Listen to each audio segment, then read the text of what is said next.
Good afternoon, everyone. We assemble here to celebrate the books written by Dr. Pallavi Narayan. This is Singapore at Home, Life Across the Line. We all know that Singapore is a cosmopolitan, but there are many shades of life. So this book highlights all the shades of lives, how the struggle began in the morning. So I read few pages. We all are looking forward to hear from the authors itself. I request my colleague Ritu Nagpal to present the welcome remarks. Thank you.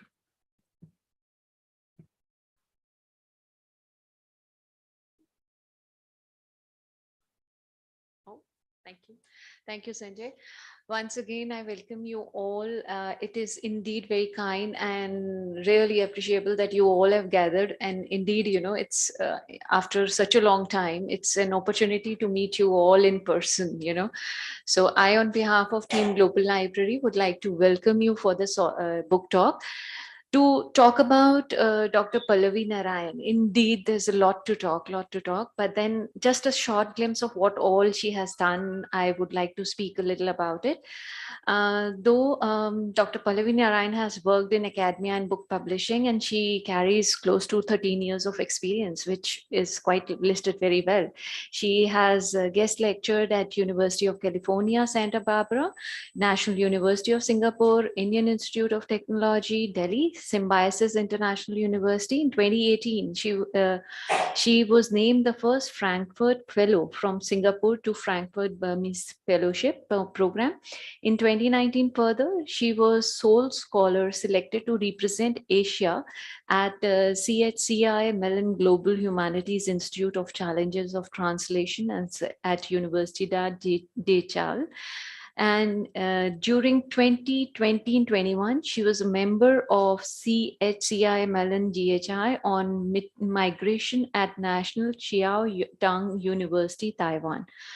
Through 2021, she was a fellow of South Asia Speaks Literary Mentorship. She is currently a visiting researcher at Koç University Center for Asian Studies, Istanbul, Turkey. Though her forthcoming scholarly monograph is Pamuk's Istanbul, The Selves and the City, she has already received many stellar advanced reviews from some of the top scholars and translators in the contemporary literary studies. But today, I would like you all to welcome her, and on my behalf, on my team's behalf, I would like to welcome not only Dr. Pallavi Narayan, but other eminent, professors, academia people are out here. Alongside, I am really thankful to Professor Clemmer and Jaini, who has taken over the request to being the panelist during this talk. Very many thanks to Professor Kathleen also for sparing time to join us for this talk. Indeed, I look forward for this talk, and I would like to, pass on the forum to Dr. Pallavi Narayan to take over. We are excited to hear from you. Yeah, thank you.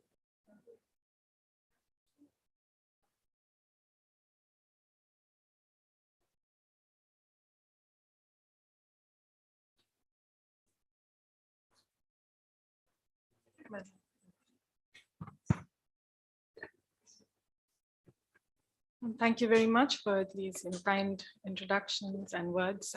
Really glad that all of you are here. Thank you very much for sparing time out. This book is this, it's, well, okay, sorry. First, I'm just going to begin by saying that I was in this, car accident a while ago, and I have fracture and I have, some compressed nerves, etc. So please pardon me if I appear a bit shaky. at times. So I wanted to start by saying that this book has actually, it's a labor of about 3 years, really. So to create the book, actually, my co-editor and I, we had organized workshops 2 years ago in Singapore at the Singlet Station, and there's this Center for Culture as well. So we'd organized 2 writing workshops there, and we had quite a bit of participation. We had about 50 attendees at the second workshop. And though the idea of the book emerged from these workshops, it was not entirely from the workshops that we have stories from the book. So we also had submissions through 2020. I think we gave it about 4 to 5 months, and we received several interesting submissions, out of which we selected 21. So those form the basis of this book. And the book itself is divided into 4 sections, which also bring in different aspects of living in Singapore. So I just wanted to start with this first slide, if you can please show that. And I don't want it to be a kind of presentation in a sense. I would like it to be this conversation between Jayani, John, and myself. So no, can you please go back to the last slide? Yeah, I just wanted to point out the languages, Singapore's national languages of Mandarin, Tamil, English, and Malay. So 4 languages, and this multilingual country obviously has different tonal variations in the languages. And the English is then structured very differently. Interesting melange of cultures, in a sense. It's this, you could call it a melting pot, but I don't think it really is, because every community also has their own structure of how they speak English at all. So language is a big part of this, sort of Singapore's contemporary canon, if you will. Yes, that's what I just wanted to point out with the 4 languages there. And yeah, so the book itself, it's about the lives of a diverse cross-section of Singapore's residents. And we received a number of stories from diaspora communities, which actually became a sort of secondary, focus of this book. So I found that quite interesting, because I hadn't really thought about it consciously. Somebody actually asked me about it, and I said, oh, right, okay. So because both of us are from the diaspora, we also subconsciously possibly picked out stories that also spoke to us. So yeah, with that, I would just like to also ask Jenny, perhaps, if you would like to make any introductory comments. Both of them have lived in Singapore themselves, and yeah, I would really enjoy hearing from you. Okay. Thank you, Pallavi. I really enjoyed reading this book. I got this book last year, and I read it while I was down with COVID, which made COVID a bit more bearable. I think when we talk about cities, there's an essence of a city that we try to find. As an urban geographer, I'm also interested in cities, in migration, and having lived in Singapore for about 4 months, not quite long enough to get a sense to call it home or even get a feel of home in Singapore. But I had very ambivalent ideas, feelings about Singapore. But when I came to know about this book, I wanted to see how Singapore was represented, or how it came through these stories. And you've all seen the cover of the book, which is there on the screen. And if you have not seen the book, this was actually, it's drawn by Pallavi herself. So I thought it represents this idea of life across lines quite well. I'm also interested in the idea of home as a research question, and I was very curious about how home was conceptualized. But we'll talk a bit more about home later on. But Pallavi, maybe you could tell us a bit more about what made Singapore home for you, and because I see that you have not contributed No, but a that's story, intentional but yeah, because okay. I have co-edited it, so Okay. it would not look right if I selected my own Okay. story to publish, right?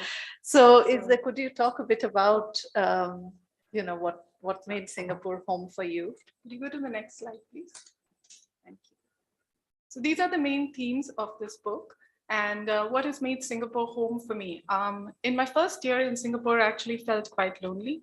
It's a very closed, culture in a sense. It takes long for you to break through into people's lives and get a glimpse of their homes. It was hard for me to make friends at first, locally at least. And those of you who have lived there would also possibly have that same sense of Singapore, perhaps. It's a very conservative country in many senses, though it seems to be very, very liberal in terms of clothing, perhaps. But the weather is so humid that you have to wear certain kinds of clothing. Anyway, that aside, I feel it's a country of great competition, and it's also a country of great hidden culture. It's very small space. It's actually the physicality of Singapore is actually really quite tiny if you see it in the larger frame of things. It's called the little red dot for that reason. So what made it home for me was, I think, when I started working full time in Singapore at the National University of Singapore, I started making more local friends in the university, and I think that sort of started helping me move towards kind of trying to discover, what is the concept of home in a country like Singapore, because it's a very blink and you miss it kind of place. I mean, everything changes so rapidly that, like, if that drinks, the kiosk is not there one day, it's there the next day, and you just wonder, okay, did I see that right? Just a small thing like that in the university campus, that also made me, ponder over the fact that there are many migrants like myself, or people coming from many different countries, forming small sub-communities. These communities also celebrate their own festivals, etc. And to be part of that kind of milieu, I think, slowly I started feeling more and more at home. I've always felt very comfortable in cosmopolitan cultures anyway. So yeah, for me, I think that sort of started imbuing me more with a sense of home, to be actually part of people's lives and live out certain experiences with them. Yeah, in a very small way, that's what made it a little bit of home for me. And then as I continued living there, I also developed my own connections as well. So I think it's always people who make it home anyway. So it's very interesting that, of course, people make it home, and I think that comes through the book a fair bit. Home is not just a physical space, but it's also an imagined space. It can be an imagined city, it can be an imagined country as well. What had struck me about Singapore, and what comes through in this book, I felt, was the spillover of home, or the feeling of home, from the domestic space or the actual apartment, which you call home, to the surrounding areas. And in Singapore, what really struck me was this very neighborly feeling. So there are different kinds of residences in Singapore. A large number of people live in what are called HDB apartments, or Housing Development Board apartments. There are the more luxurious condominiums. There are the shop houses where the ground floor is usually a shop and there's a small dwelling on top of that, and some individual houses. But because most people live in these HDB apartments, and these are really tiny, quite tiny, they also have what are called hawkers centers, or food courts around them. And people are very often outside the home. I have also, I'm quite intrigued by this creation of the idea of home beyond the domestic space. And like we said, the book is divided into 4 sections. The first one is called, very aptly, Neighbors and Relatives. And one of my favorite piece in this book is titled Potted in Place. Oh, okay. And it's about this lady called Amelia, who lives in I think it's an HDB, yes, it's an HDB apartment. And so space is really, it's premium commodity, and she loves plants. So she uses the corridor in front of her house as her garden. And she grew these plants because after I think her parents passed away. And that sort of also offers a glimpse into the social demographic aspects of Singapore. She had these plans to sort of make her feel at home. But those plants also attracted her neighbors' attentions, particularly a small kid, and who came once and tore the leaf of a plant. Anyway, they got into a tussle. And after that, there's a series of events where she finds like rotten bananas in front of her door, one of her potted plants thrown on the floor and destroyed.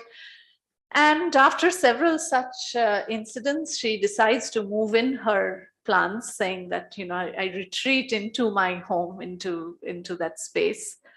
But the story ends very interestingly. It ends with this little boy's perspective, and about how he had actually sought shelter into this sort of urban garden that Amelia had created, and that the bag of rotten bananas were left not intentionally to spite Amelia, but it was his gift to her. But she was away, and by the time she came back, it was only rotten. 5 or something. He's only 5. Yeah, he's only 5 or something. Oh, this is my gift, and she's not at home. Yes. Yeah. So that I felt was an interesting aspect to look into, to interrogate the idea of home.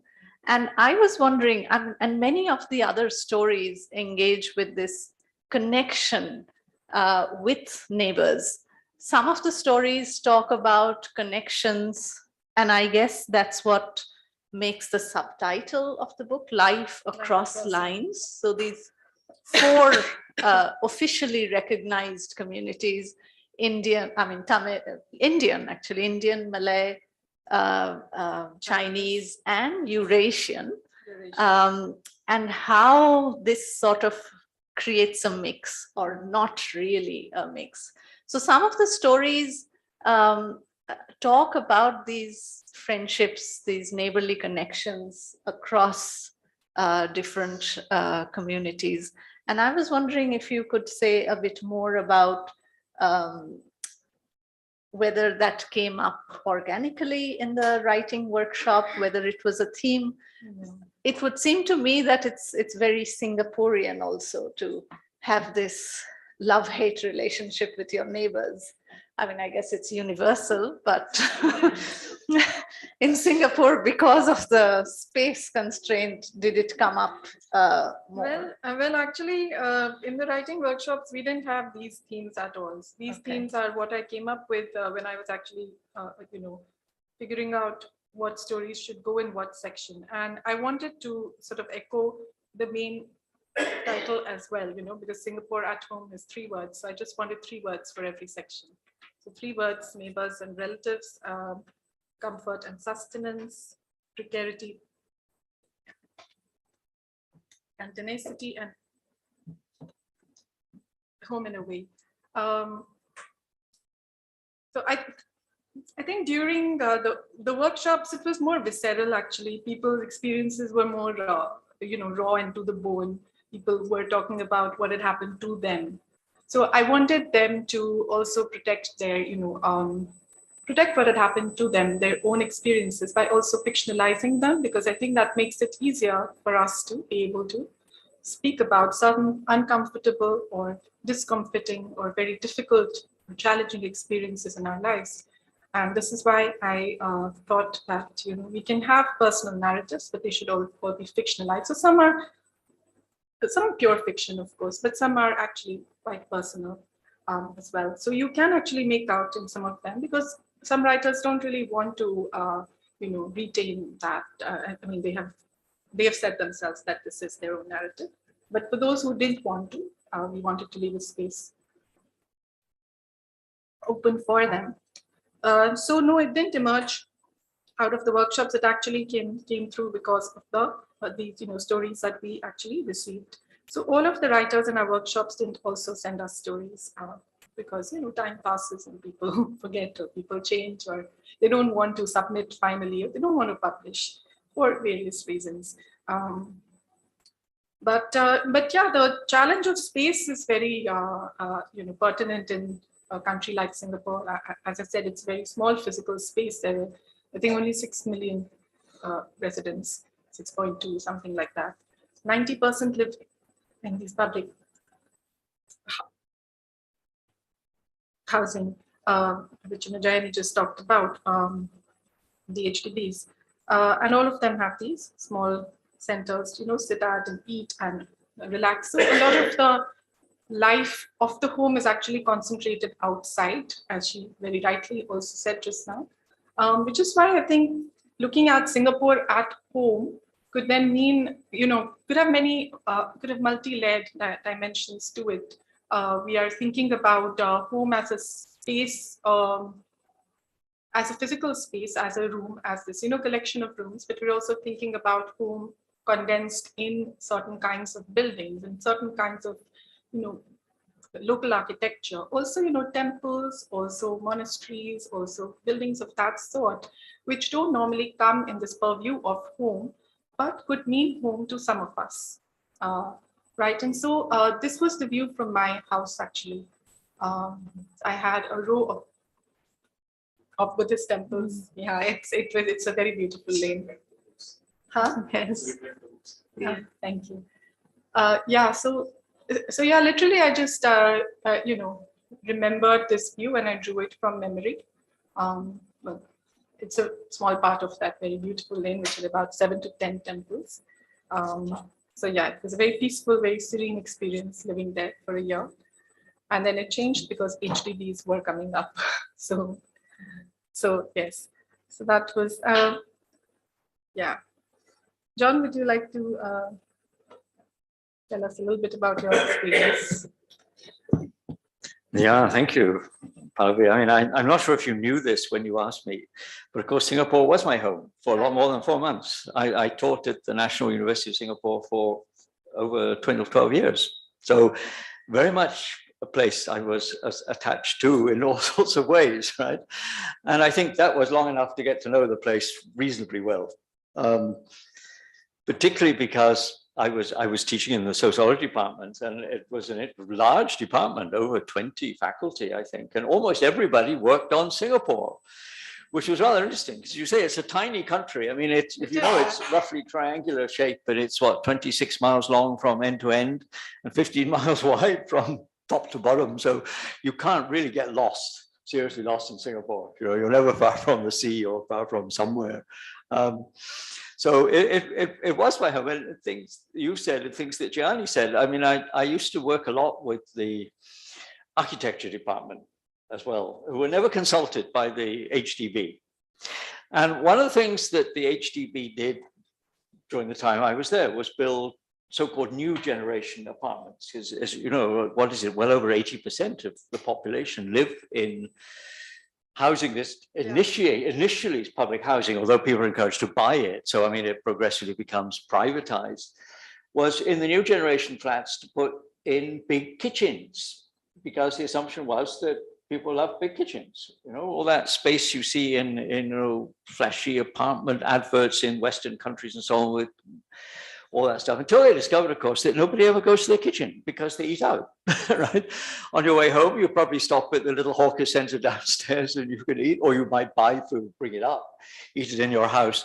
And most residents, in fact, actually didn't want big kitchens, because they had much more of this outside lifestyle encouraged both by the climate, right, and by the, you know, the fact that this really good quality, cheap food is available absolutely. And also by your landlords, right? Because landlords were like, don't dirty that on top of you. Exactly. Don't dirty that. Yes. Don't cook Indian food over here. No, don't cook Indian food. Yeah. You would hear that sometimes. Yes. Right. But you don't have to, because you can eat it downstairs perfectly in the open, more or less open air, semi-open air. So the book, in a sense, was quite a nostalgic read for me, because it brought back all sorts of, you know, personal thoughts about, you know, actually having lived there for really quite a long time, but things that were, you know, beyond personal experience. I say, for a very small country, it's attracted an awful lot of literature. There's an awful lot of writing on Singapore, including all my colleagues, including me, because I used to write this. Palavi probably doesn't know this, because you wouldn't probably never find it. The last really serious paper I wrote about Singapore, I mean, I haven't lived there now for years, was published in a book on everyday life in Southeast Asia. So it, in fact, touched on the issues that I think the stories in the book have raised. And I think they're significant because if you look at a lot of that literature, it's a bit repetitive. I mean, there's stuff about the housing and so on. There's always stuff about ethnicity. This is the thing that kind of tends to dominate discourse. And we had the famous CIMO model, remember, you're Chinese, Indian, Malay, or other. And I was an other. We said on my identity card, I was saying, what a horrible identity to have, you know, other, because it didn't fit in any of the three main. And I wasn't even Eurasian, right? So, but Eurasians were others anyway. So if you were Arab or Filipino or something, you were other. You were another, this kind of stuff. You know, that's fine, because this issue of like constant negotiation of ethnic relations, including in the housing estates and so on, is very much part of everyday life. That's perfectly valid. But the trouble is, it also occludes dimensions which aren't much talked about. And I think two of the dimensions that have come out in the book very strongly were indeed the question of gender, occluded by all this emphasis on ethnicity on the one hand, and actually on the, how do we put it, the literal experience of living in a place. And that's often not captured, particularly by the more formal literature about the place. You know, it escapes the analysis of what it's actually like to live there, where you're constantly dealing with quite simple things. I mean, when you go downstairs to buy your food, or you go downstairs to the wet market, you know, it's a country where people like to shop almost daily, right, for fresh food. What language do you speak?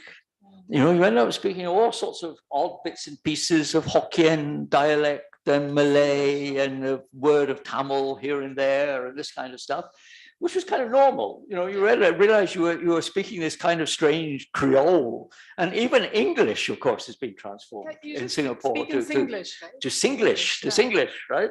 And I've had this experience. I remember being in a taxi once with a taxi. I was coming actually from the airport, the Singapore Changi Airport, going to my house. And the taxi driver took an eccentric route. And I commented on this, and he thought I was criticizing him. He thought, he thought he was cheating.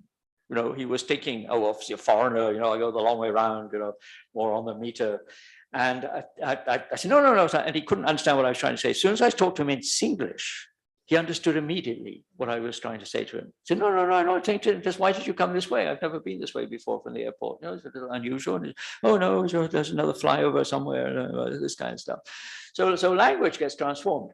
But what I think was fun also with the book is the book's not about language, but yet implicit in it is this very complex way in which people actually communicate on a daily basis when you're dealing with this highly multi-ethnic, highly intergenerational, mixed professionally, and all this kind of things going on constantly to create a kind of dynamic, often lost in the academic literature, but I think comes out very nicely, precisely in these kind of stories. Because they speak that literally that kind of language from the grassroots up. So I think also to, how I started feeling a sense of home more was when I started speaking that way myself, when I started understanding what people meant when they said "canla," can you do this, is what it means.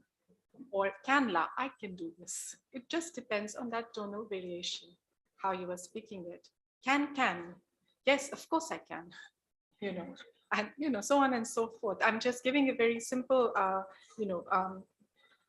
very simple way of speaking right now, because I also respect Singlish very much myself. I think it does a great deal for, the residents. It also makes life simpler in some ways when you really get into, speaking that way yourself. I really enjoy speaking that way too. And I mean, it just naturally and organically comes back to me when I'm speaking to someone who also speaks that way. So I think that definitely, that experience, sort of gave me more of a sense of home in Singapore, to go back to your question.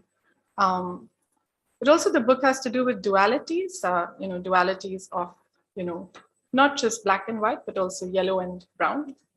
Also, colors, races, because race is a very big signifier in Singapore. There are 4 official races and there are several other minority races, of which, well, I'm not quite sure where I fall sometimes, because people said, oh, you don't speak like Indian. I said, what do you mean I don't speak like Indian? I'm from India. And they said, well, you don't speak in that way, in the way that maybe, I don't know, people from B towns might speak, people from a convent educated, like I am myself from this, convent school. So maybe there's a different way of speaking that I learned. I was wondering about it. I said, what is this way of speaking that is so, not quite Indian for people who are living there and who are very open with asking me, why I speak a certain way. And I said, I never consciously thought about it before. So that was something quite interesting. Of course, gender relationships, and I've placed that within brackets over there, because relationships in Singapore, and as taken anywhere, be also transient and permanent in terms of Singapore.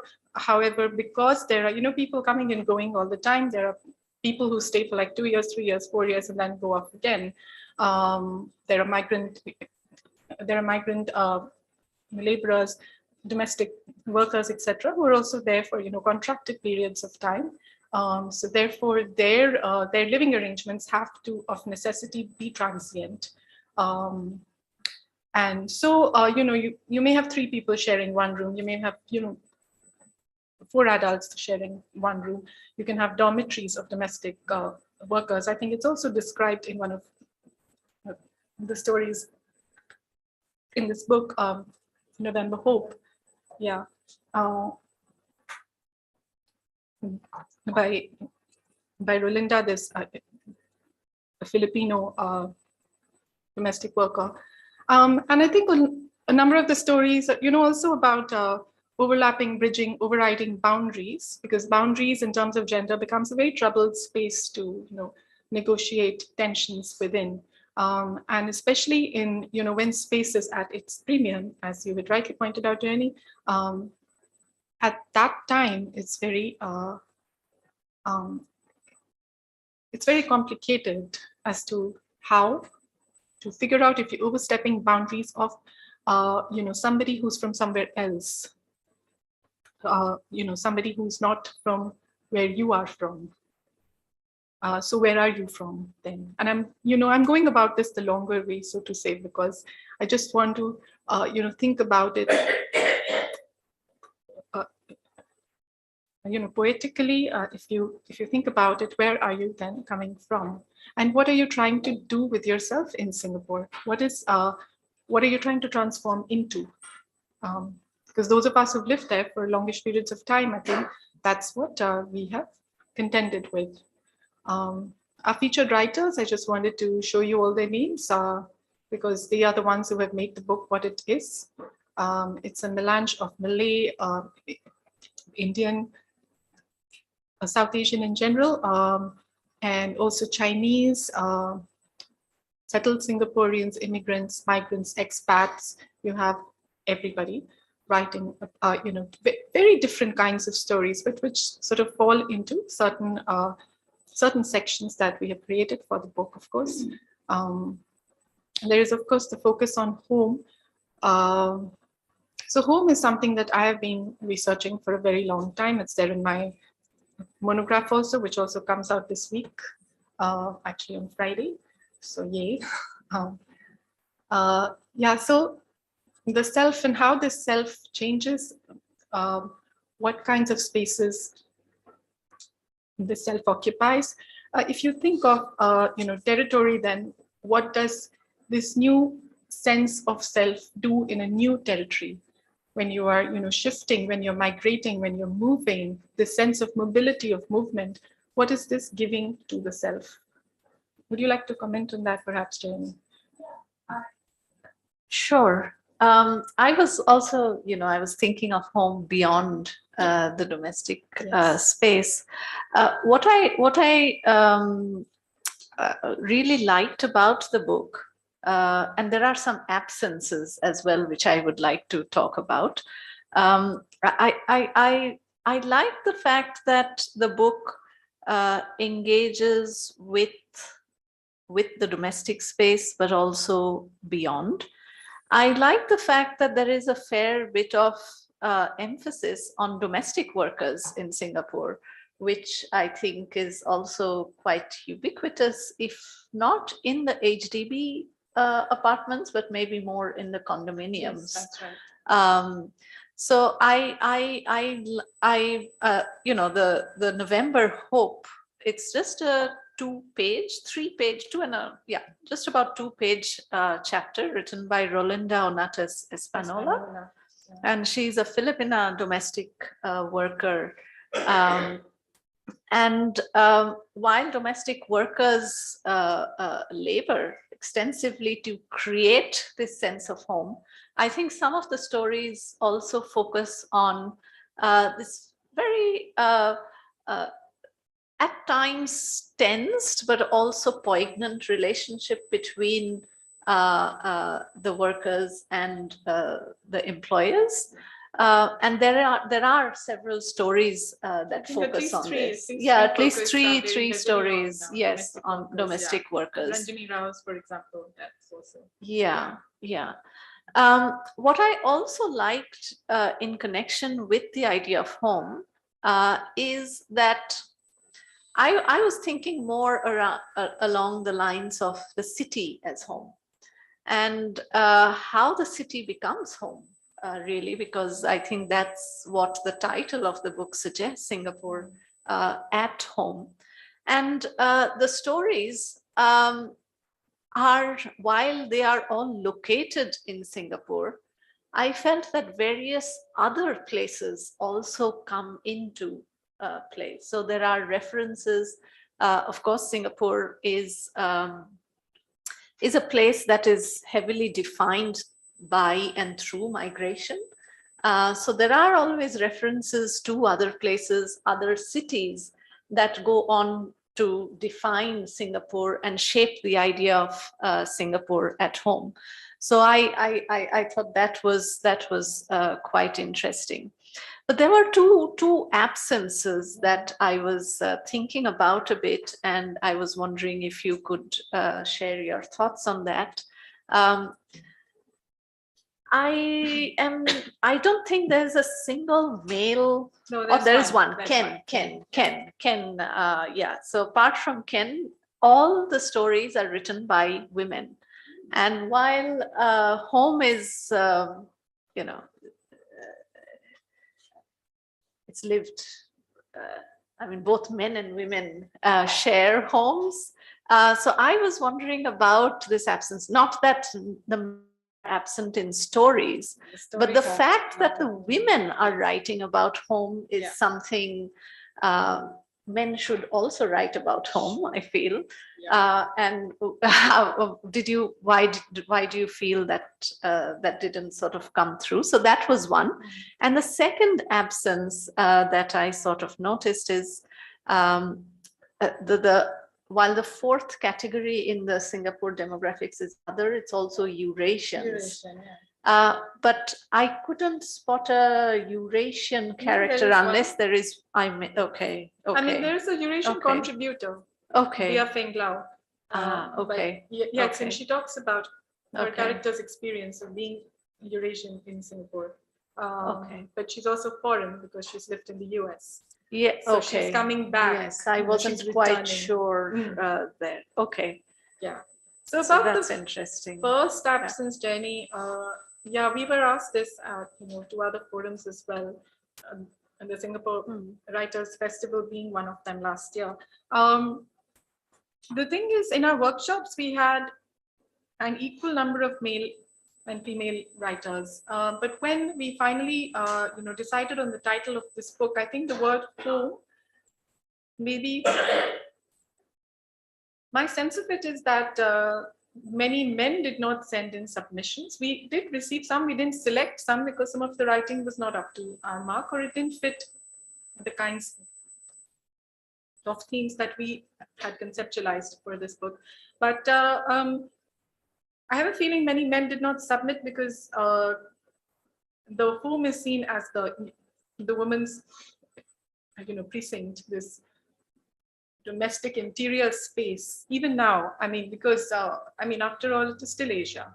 Whatever you might think about it being a very progressive country, there are still diaspora communities and settled generations carrying forward these ideas of how the home should be structured and who should be looking after what, and which is why I feel that a number of these stories came from women. But I feel it's also an interesting development because I haven't read so many women's perceptions of the home in a very progressive and first world country like Singapore. I haven't read so many women's submissions regarding their space inside and outside, both of them, of the home, and how they need to change themselves and transform and refashion themselves in certain ways, be more manly or be more womanly or be more feminine or be something. But here in some stories, they're not being anything, they're just being themselves. And that's what is most important, I think, about this narrative that this book creates in its wholeness. John, would you have any comments? Yeah, I mean, I think that this notion of identity is there on your slide. I mean, this is, how do we put it, a permanent concern of everybody. Because you say, I mean, the whole country is basically a migrant society. I mean, almost everybody came from somewhere else. Except possibly the tiny original Malay or Bugis population, but almost insignificant statistically. So everybody's come from somewhere else in a sense. I mean, Singapore's been independent since 1965, right? Which is not that far away, but it's not that recent either. But yet, I having lived there, you could constantly see this complicated the dialectic between the fact you were a Singaporean, you really had to demonstrate this somehow, and the fact that historically your family came from somewhere else. And how did you play those things off against each other? You know, my family really came from China, really came from Tamil Nadu, right, or wherever this guy is. And it's interesting that two things strike me immediately. One is that in some ways Singapore is a very nationalistic country. But India is too, right? In some ways, right? But you know, you have National Day, you know, all this stuff, all this kind of stuff. Trying constantly. And when I was first living there, this was still the years when the debate that was always going on was in fact about identity, the identity of the place, how you somehow consolidated this sense of being Singaporean, not being something else. And what in fact that actually meant to people, because people didn't know quite what it meant. And even quite recently, I think I've long since got rid of it. I should have kept it as a historical artifact. It's the days when we still had those little tapes, you put in your tape player. Remember? Most of us are old enough to remember those. Yeah. There was a tape of Singapore songs, which I bought.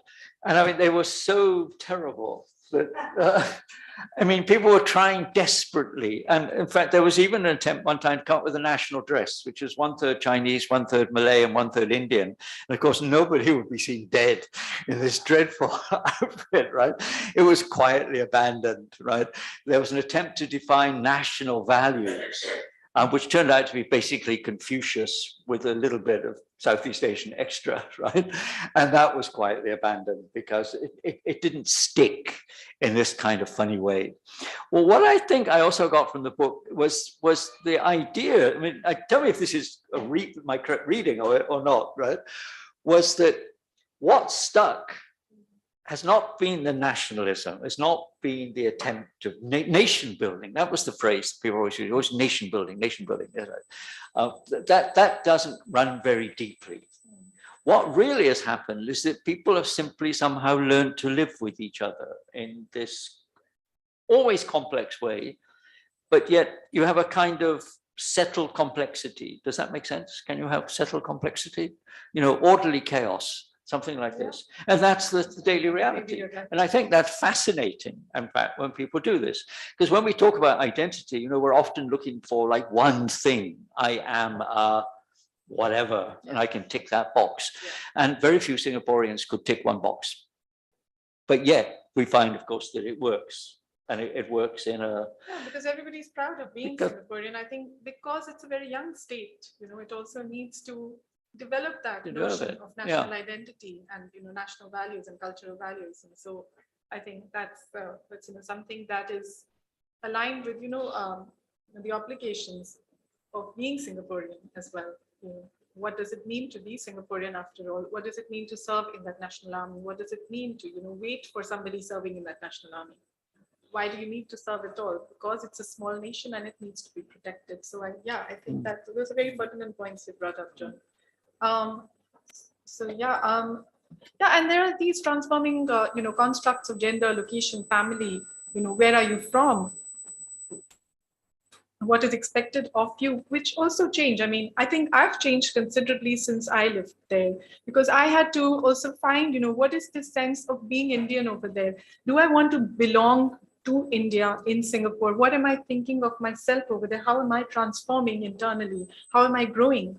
What kind of personal growth trajectory can I chart in this young nation state? And indeed, I mean, I think if you put in a lot of effort into building your network, which you can build very quickly over there, it's such a small place, you can go to 5 places in one day, and I think that's really marvelous. I think it's also not easy, but I think it's also not that complex to at least become marginally famous, if you will. I mean, depending on what you do. I think so. We had a number of workshops after the book was also published. We had this writing the city workshop last year in November. We had about 55 signups for this, and these were from countries as varied as China, Nigeria, Singapore, India, Taiwan, Japan, some of the others. One moment, we had several countries represented, And I thought that was kind of marvelous, because people who have lived in Singapore would also, feel that, kind of that kind of sense of home in, even coming online together in this kind of space. Yeah, Pakistan as well, the Philippines as well. And we talked about placemaking, migration, transience, negotiation, boundaries, things like that.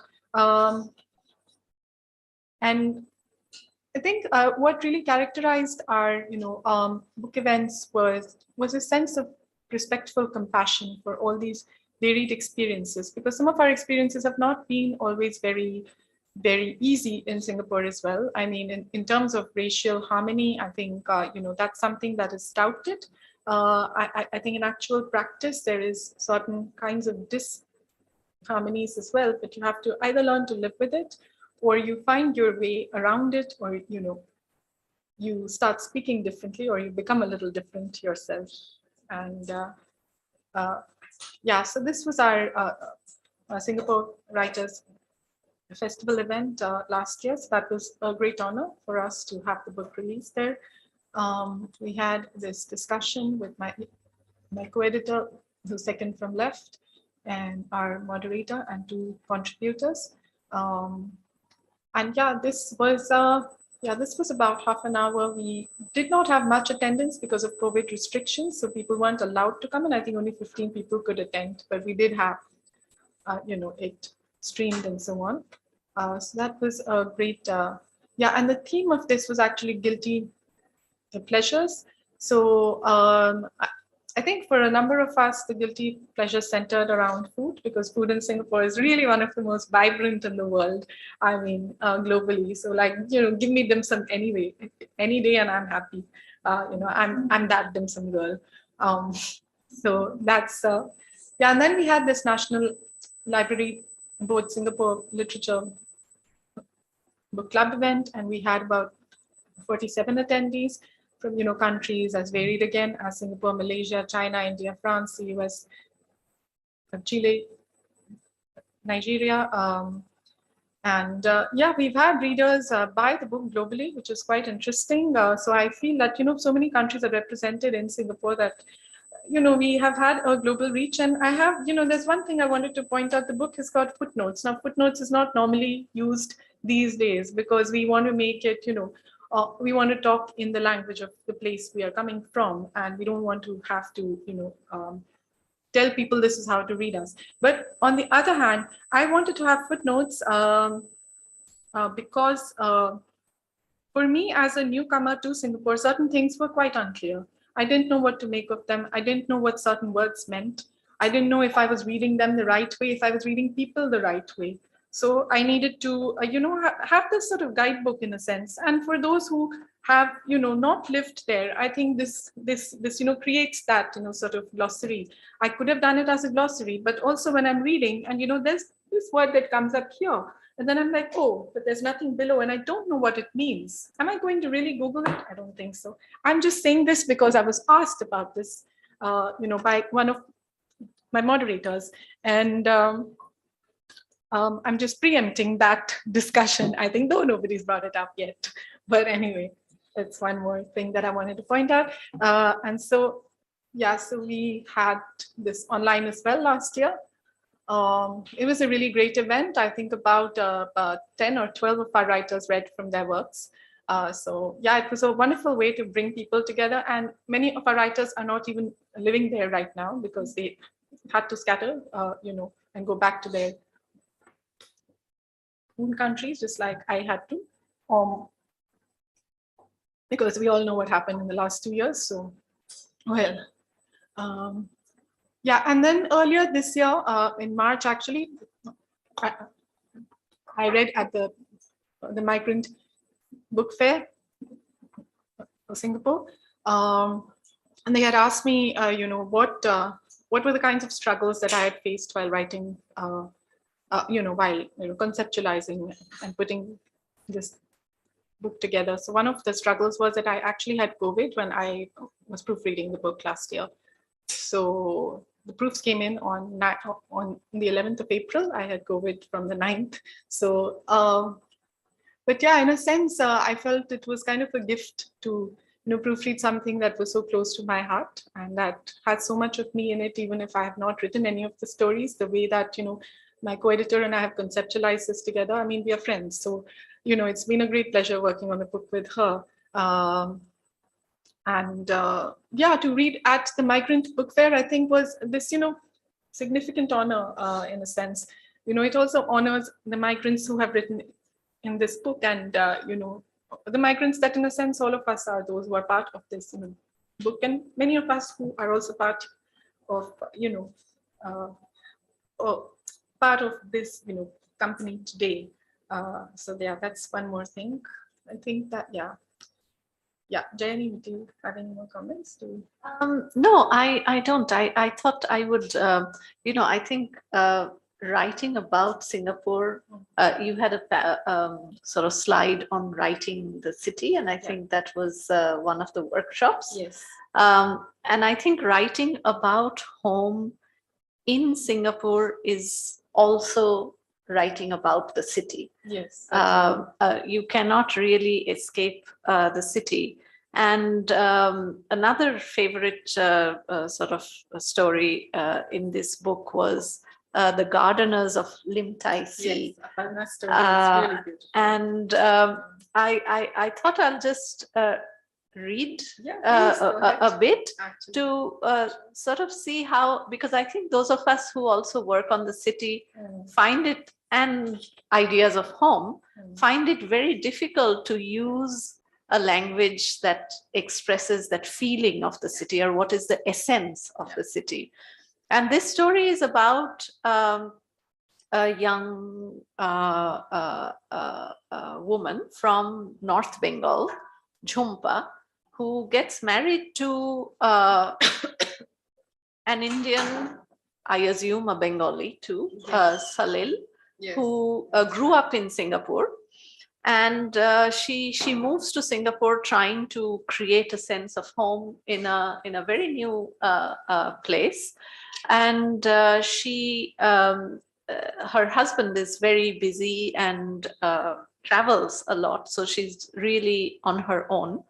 And a Chinese lady in the neighborhood becomes her friend. She's passionate about gardening, so they share their passion about gardening. And anyway, as the story sort of goes on, we get to know that Jhumpa's mother dies back in India. And Jhumpa couldn't, or her mother didn't want her to go back. That was her last wish. And she's coming to sort of her father. She had lost her father before. And here Jhumpa finds herself trying to figure out a sense of home, because her mother, who sort of represented home for her and left the house that represented home for her, was suddenly gone. And here she was in Singapore. So this is really the end of the chapter, where Jhumpa is grieving, has been grieving over her mother. And so I'm reading now. Then one morning, Jhumpa woke up to the doorbell ringing incessantly. Despite herself, she went to the window to see Auntie Chia. This is the friend, her Chinese friend, to see Auntie Chia outside. Jhumpa wasn't ready to meet anyone, but Auntie Chia was looking up straight at her bedroom window, waving. Jhumpa felt ashamed. She had never once thought of sending word to her. She splashed water onto her face and hurried down to open the gate, expecting Auntie Chia to be upset. Look, Jupa, that's how she called her. Look, Jupa, I got you some digwa myo curry, yam leaves. Remember we planted them? This is your hard work, Jupa. And Jupa, I'm very sorry about your mother. Your husband told me the night before he left for America. He came home and asked me to take care of you, but I knew how you were feeling. I've also lost my husband. I know the pain. So I decide to let you cry as much as you can. But now, enough already. Freshen up and eat this. This is called the longevity vegetable. It will give you strength. It is also anti-cancer. Auntie Chia smiled infectiously. Jhumpa smiled sadly, grateful for Auntie's endless kindness, but couldn't bring herself to speak.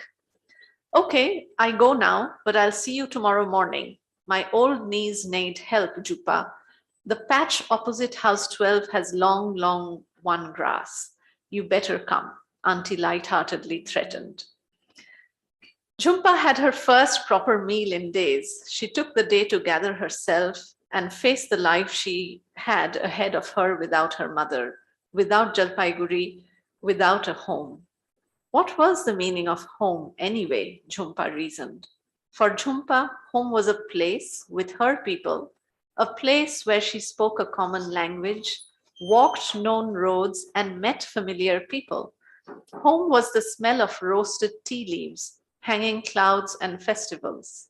And now she no longer had that. If she could somehow learn to live with this knowledge, she knew life would get less difficult. Next morning, she woke up to a coil. She thought she was dreaming, but she went closer to the window and opened it to a coo. The call was unmistakable. She wondered how the miners were doing. After her cup of cha, she opened her gate after a month. Daylight made her squint. She decided to stroll all the way from the beginning of Nim Tai Si to the end, where she would find Auntie Chia.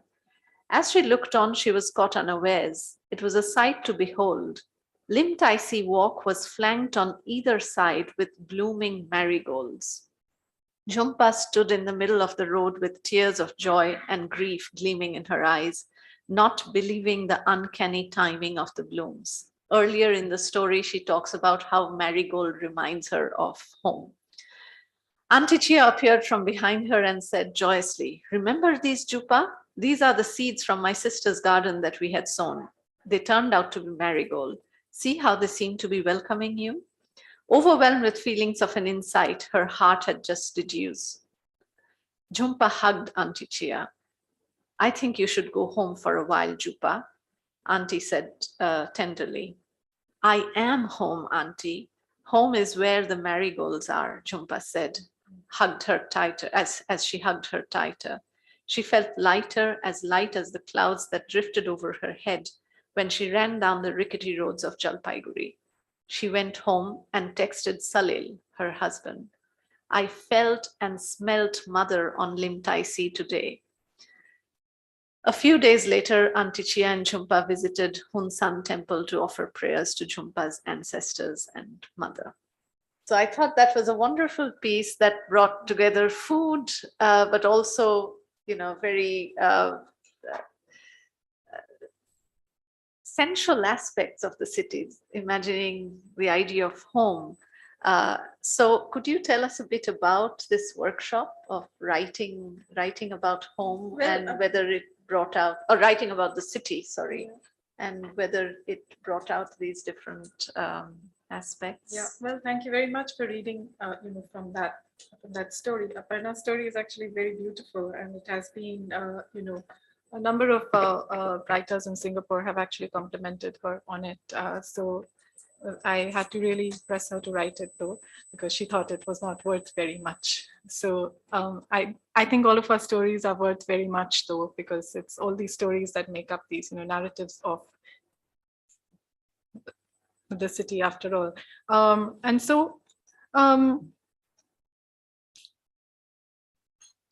sorry, Jenny, could you please repeat your question though? Yeah. I wanted to know more about the writing about the city, the city workshop, and what sort of came through. Sure. How do you write about the city? Well, and the city as home. Yeah, thank you. Well, this was in this was not in November. This was in September. It was a 2-hour workshop which actually went on for 3 hours because participants were so engrossed in writing to the various prompts we gave them that actually, we had this rich discussion, a very nuanced discussion about the various, pieces. So it was a way for us to bond with our readers, as well as, writers who might want to contribute to similar anthologies in in the future. The book is doing really well. It's been sold out three times already at bookshops in Southeast Asia. So I think that speaks very well for the book already. We framed this workshop in terms of home and homelessness, gender, migration, placemaking, making places, making spaces within place, transience, boundaries. And 4 of our writers read from their works. So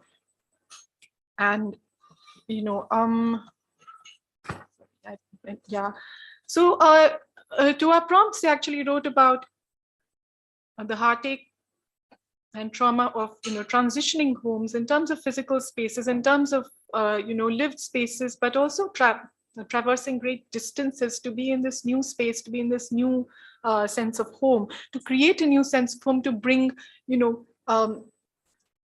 material objects with them, to create that sense of a sanctified space for themselves.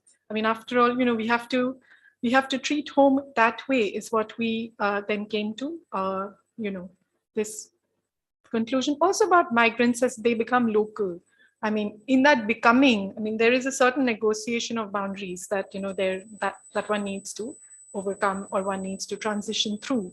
So being and becoming was, one of our, prompts in a sense. And we got some great images. Somebody represented Singapore in terms of, a father sitting, sitting down to dinner with many, children of many different races. And she actually drew this visual as well as talked about it. And I thought that was really quite fantastic, because, in terms of, thinking about it as, a fatherland of sorts, or a dictatorship of sorts, we also tend to forget that, these are the very aspects that make Singapore the great power that it also is globally, in fact. And we had these,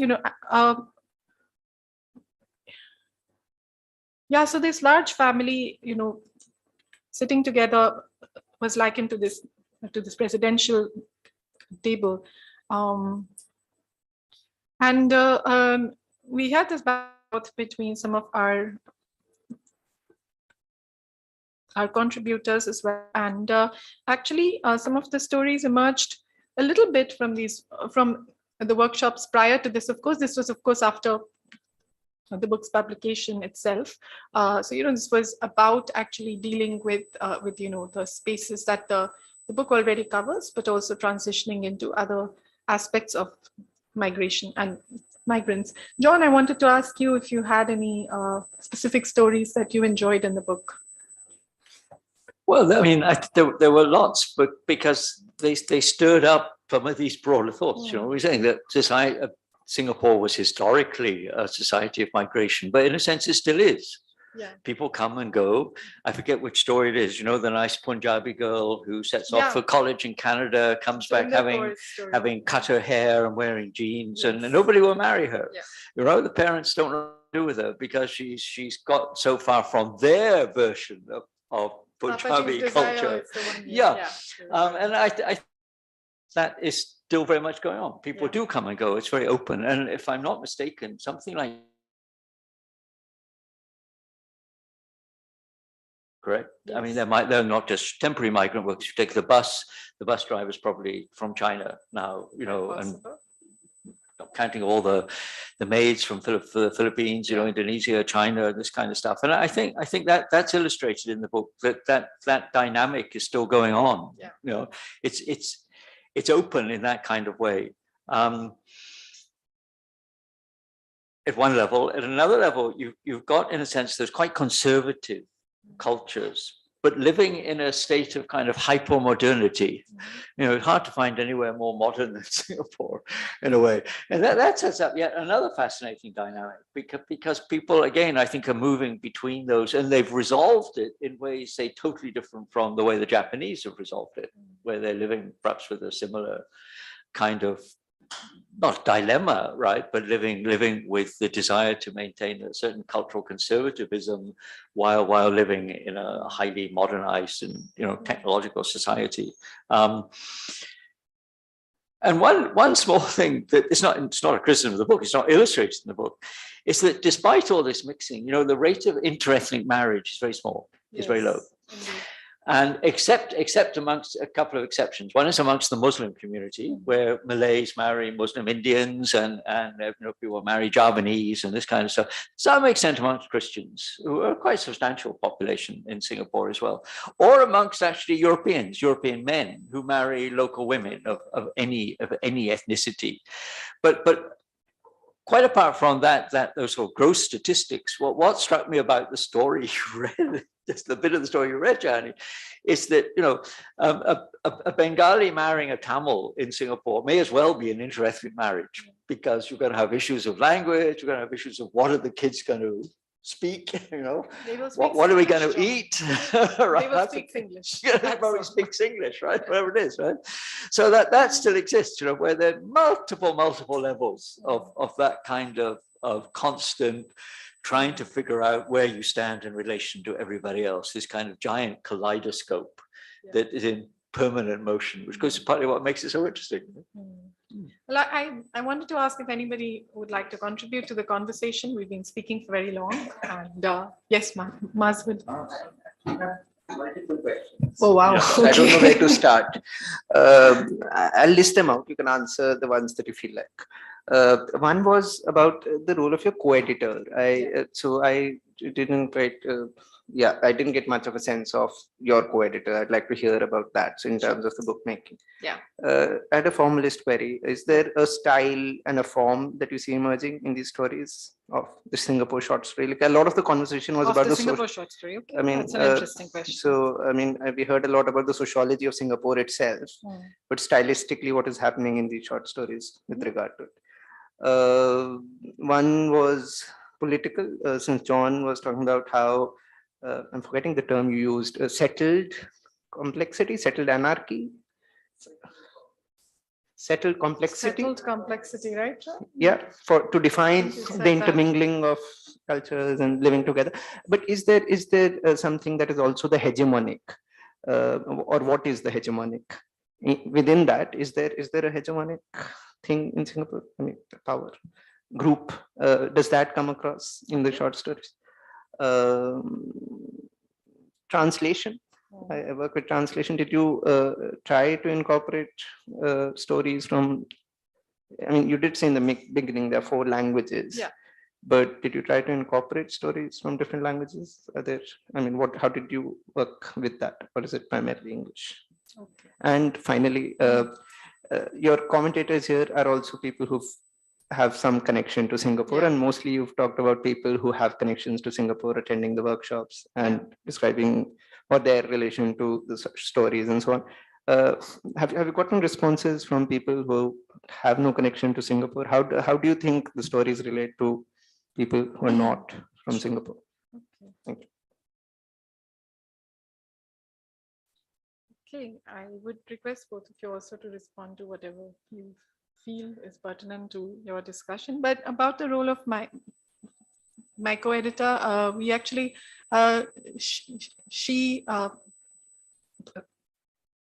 co-organized the first workshop and also single-handedly, conducted the second workshop in terms of, getting it together. So she co-organized the first workshop with the local writer Clara Chow in January of 20.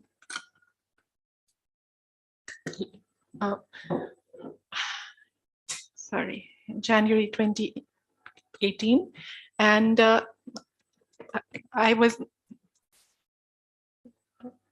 invited to give some critical comments on these stories, and that's where we sort of met and we became friends and we started discussing this concept of perhaps getting a book together.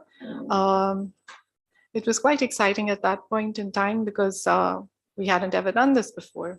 This was my first book, so to say, as well. And I hadn't really thought that my first book would be this, collection of, amazing people coming together to do this thing, to make this bigger than I would have thought it could be. So in terms of her role, this was, what she had contributed initially. And then, of course, we chose the stories, together as well. We had, innumerable cups of, coffee and tea together, discussing this online, discussing this, earlier, before COVID, in person. She is Singaporean, Sri Lankan though. So both of us are from, diaspora communities, and I think that sort of adds to the entire flavor of the book as well. Yeah, and in terms of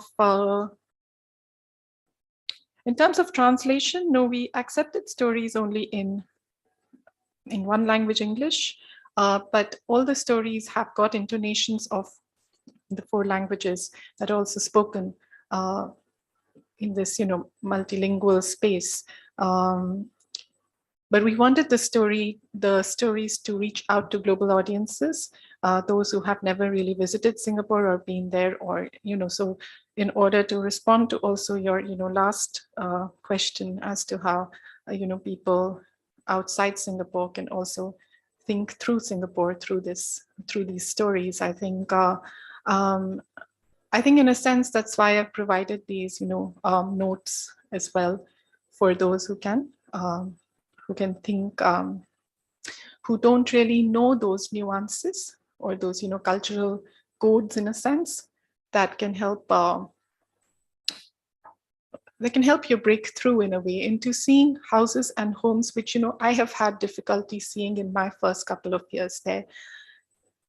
So to be able to get to the crux of what is it that makes home for different communities in Singapore, I think the book provides a way for those who've never been there as well to start feeling that it's a bigger thing than this financial capital, than this glitzy and, glittering place. It's not just that. It also has its, it also has its grittiness. It's got its daily meanderings. It's got its, cups of tea. It's got its, people eating their, food together. It's got conflicts. It's just like any other place, really. But in a sense, it's defined in a very different way, because it is just so physically small, and yet it hosts such an innumerable variety of except that when you use the word hegemony, yeah. one thing you can never ignore in Singapore is the state.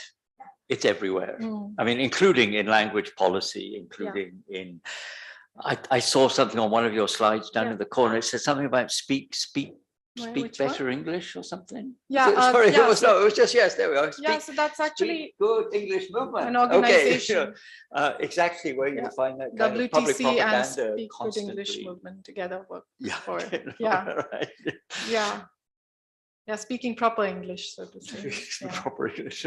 Also, I think, I think Chinese is quite, the Chinese culture is quite dominant in Singapore, even though it is a sort of a melting pot, but yes, it is. So it's I mean, in terms of hegemony, I would say that, but I think in terms of, sorry. No, I think that the stories sort of subvert that a bit. I felt, in my first, when I just read the book, I thought, are there more Indians represented in the book? I haven't actually counted how many, and I don't know whether those were the stories that sort of stood out for me. But later on, when I sort of looked a bit more deeply, I thought that most stories actually have these interactions across the lines, as the book says. And that's what I liked about the stories, that it was not just interaction or the idea of home within one community, but across different communities. So I like that. There was several languages also, things like the kopitiam or like the Coffee shop, teo yes. or the te tarik, which are the different kind of tea, which I think language played. I mean, an there are 4 important official role. languages. There are Yes, dozens and yes, dozens of languages yes, spoken in yes, Singapore yes, on a daily basis. yes, and- yes. Yeah. Well, some of these writers are not also, South Asian only. They also have, other, racial intermixes. So I wouldn't say that they're all Indian. They're also Singaporean. Some of them are not from India at all. They were born there. That's the only home they have known. So I would not say that they are from Indian. They don't define themselves as coming from here or going there or having gone there, because that's where they have been born. That's where they are building their lives, and I think that's what differentiates them from just being Indian. Therefore, even if the names sometimes sound Indian to you, they may never have traveled here at all. So that's one thing. In terms of the Singaporean short stories, stylistically, I think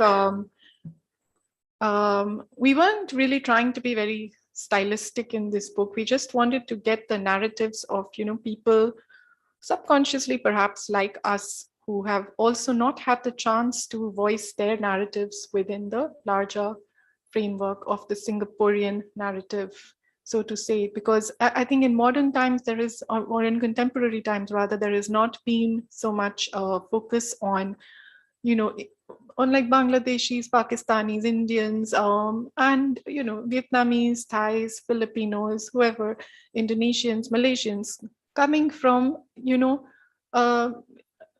coming not as migrant laborers or domestic workers, but also people like me, who have come there to like teach, who have come there to write, who have come there to edit, and I'm not in the finance sector, for example. So I mean, that demographic of people moving to Singapore, moving from Singapore, is also rapidly changing, and I think that's where we wanted to frame our stories within.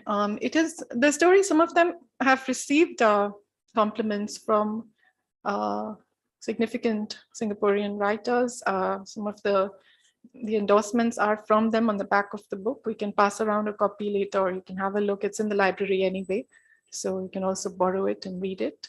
And also please buy it because it's available. Yeah, I'm just going to plug my book. Also, Yes, just one. I think your question on translation is quite interesting, because the word home is very difficult to translate, or has very different meanings when you translate it. And I think maybe writings on home, so to say, from other languages apart from English, may have evoked a very different sense of home. Kathleen had a question, maybe. I have a question. I'm a little bit confused about the process. So was there a workshop to begin with and then submissions, or did you have both submissions? So we had 2 workshops, and then we had submissions as well, because not everybody in both workshops wanted to work on or revise their stories for publication or possible publication. Some of them were too personal. They didn't really want to have it out in the open, so to say. We had received a couple of submissions in which the writers wanted their names to be hidden, and I said, well, we are trying to create a certain well, not a certain kind of writer per se, but also try to create a certain kind of space for writers who have never received that kind of notice in that, in Singaporean media before. And therefore, we didn't take some of those submissions because, we wanted to create a space where people can use their names and feel proud of using their names with their stories, and not feel the need to hide that anymore, because I think we've done a lot of that in general in colonized nations or previously colonized nations. So Well, yeah. that leads to my other question that I asked, that what about self-censorship?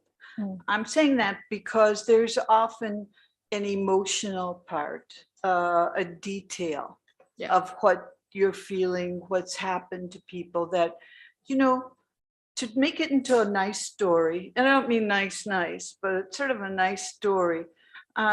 It takes a lot of work, not to use self-censorship. Yeah. So I was wondering if you've had that experience, or if you've, you sense something coming up in the process, and so you want to encourage the person, well, say it.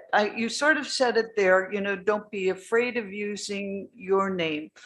On the other hand, I think it's a huge leap to make for people to write what's been a deeply personal experience, and then know that this is going to be published. Yeah, so which is why they also fictionalize it. Some of them have completely fictionalized the work, and so you can't really say it's their experience. So they won't be, pinpointed and they won't be censored publicly as well. And I think that's really important, because in Singapore, censorship is a big deal. And in fact, one of the stories has been censored by us, because we felt it was too political.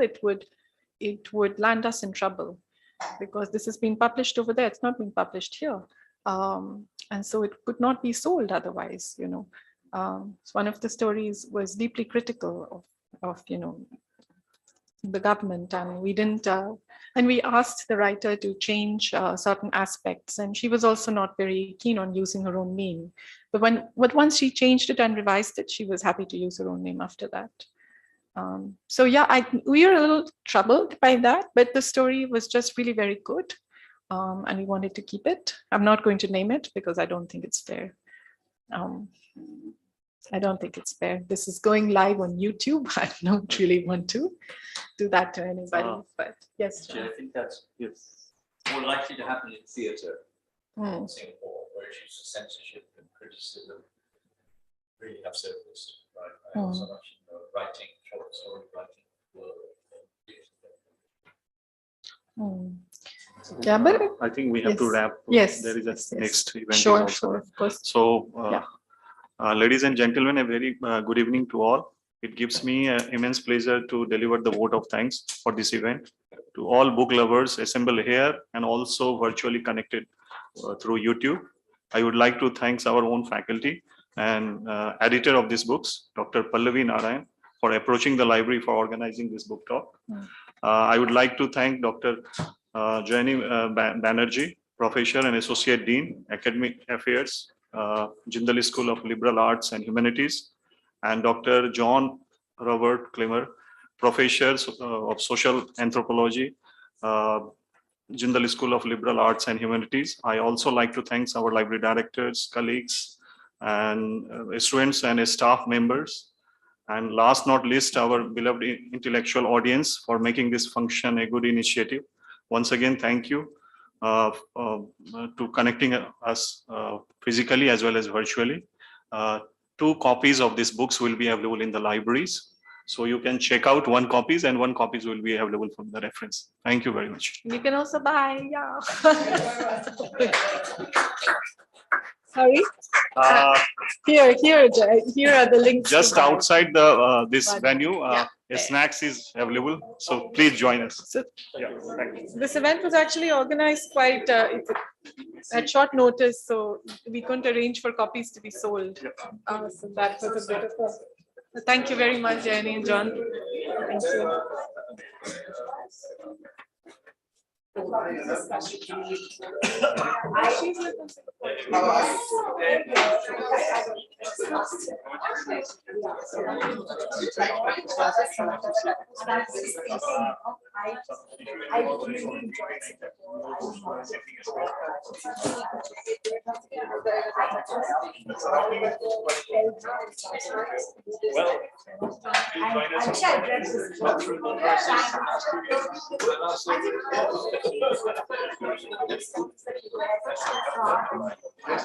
I